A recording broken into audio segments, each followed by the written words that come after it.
औरंगजेबाच्या कबरी हटवण्याच्या संदर्भात सुरू असलेला वाद निवळत असताना आता शिंदेंच्या शिवसेनेचे मंत्री संजय शिरसाट यांनी एक नवीच मागणी केली आहे।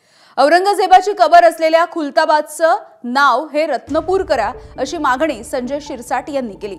इंग्रजांच्या काळापासून रेकॉर्डवरती खुलताबादचं नाव हे रत्नपूर आहे, त्यामुळे झालेली चूक दुरुस्त करा अशी ही त्यांची मागणी आहे। दरम्यान या संदर्भामध्ये संजय शिरसाट यांनी मुख्यमंत्र्यांना पत्र दिलं असून दोन्ही सभागृहामध्ये याकरता मंजुरी घेणं आवश्यक आहे। त्यामुळे आता खुलताबादचं नाव बदलण्याच्या मागणीवरून पुन्हा मतमतांतर होऊन नव्या वादाला सुद्धा फोडणी मिळण्याची शक्यता आहे।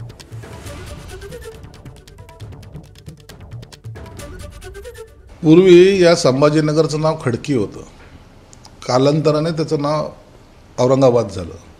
तसंच रत्नपूर हे पूर्वी खुलताबादचं नाव पूर्वी रत्नपूरच होतं, कालांतराने ते खुलताबाद झालं। औरंगजेबाने त्यांच्या काळामध्ये केलेले जे काही कारनामे आहेत त्यामुळं अनेक शहराची नावं बदलली गेली। धाराशिवचं नाव बदललं गेलं, नगरचं नाव बदललं गेलं।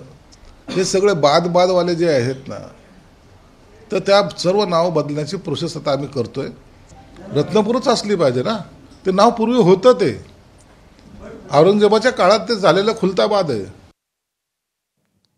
तर खुलताबाद या नावाचा इतिहास नेमका काय सांगतो ते सुद्धा बघूयात।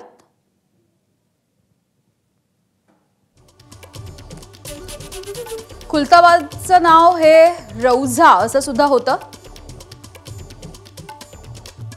रौझा म्हणजे स्वर्गातील नंदनवन। खुलताबादला संतांची भूमी किंवा शाश्वत निवासस्थान म्हणायचे। खुलताबादचे आधीचं नाव खुलदाबाद असं होतं। खुल्द मकान या औरंगजेबाच्या मरणोत्तर उपाधीपासून खुलदाबाद असं नाव होतं। खुलताबादचं धार्मिक आणि ऐतिहासिक महत्त्व 14व्या शतकापासून आहे। दिल्लीच्या मोहम्मद बिन तुघलकाने दिल्लीची लोकसंख्या दौलताबादला हलवली होती। स्थलांतरित मुस्लिम उच्चभ्रूंमध्ये सुफींचा समावेश होता। अनेक सुफी संत शेजारच्या रौझा शहरामध्ये स्थायिक झाले होते। सुफी संतांच्या कबरी शेजारी आपलं दफन करावं अशी औरंगजेबाची इच्छा होती। खुलताबादचं रत्नपूर असं नाव करावं अशी मागणी आता पुढे येते आहे।